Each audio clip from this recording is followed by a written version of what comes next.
আমাকে যে কারারক্ষী পাহারা দিত তার ভেতরে একজন আমি মুসলমান পেয়েছিলাম, কুতুবউদ্দিন, রাজবাড়িতে বাড়ি। বের হওয়ার কিছুদিন আগে আমারে বলছে, হামজা ভাই আমি ওই সময় পাহারায় ছিলাম শহীদ মীর কাশেম আলীর, ওনাকে যেদিন ফাঁসি দেওয়া হবে সকাল রাত 10টা 1 মিনিটে, সন্ধ্যার সময় আমার ডিউটি শুরু হওয়ার পরে বললাম, স্যার আপনারা 3 ঘন্টা পরে ফাঁসি, আপনি প্রস্তুতি নেন। উনি আমারে বলছে, কারারক্ষী ভাই 3 ঘন্টা তো অনেক সময়, আপনি 2 ঘন্টা ঘুমালাম, আপনি আমারে ডাক দিয়ে দিয়েন 1 ঘন্টা আগে। আপনি আল্লাহর ওলি খুঁজে পান না?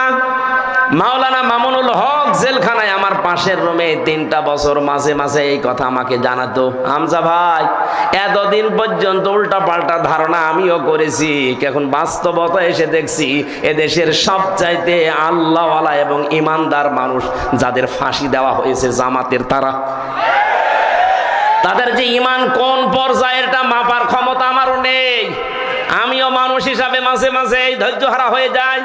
কিন্তু কি শোনালো কারারক্ষী, 3 ঘন্টা পরে যার ফাঁসি সে লোকটা বলছে আমি 2 ঘন্টা ঘুমালাম, আপনি আমারে ডাক দিয়েন।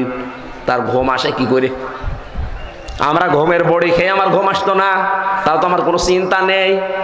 আর তার নিজের ছেলে ব্যারিস্টার আরমান গুম হয়ে আছে 8 বছর।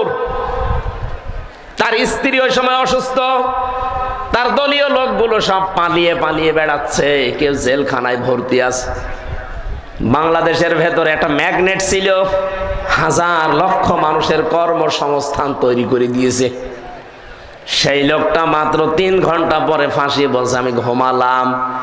দেখলাম ঠিক 2 ঘন্টা পরে ডাক দিলাম, উনি উঠলেন, গোসল করার পরে ওযু করার পরে এসে নামাজ শেষ করে আমারে বলছে এবার চলেন।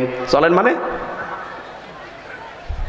আপনি যদি নিয়ে যেতে না পারেন তাহলে জল্লাদকে ডাক দেন, কারণ সময় আর বেশি নেই, মনে আছে শ্বশুর বাড়ি যাবে, তাড়াতাড়ি করছে।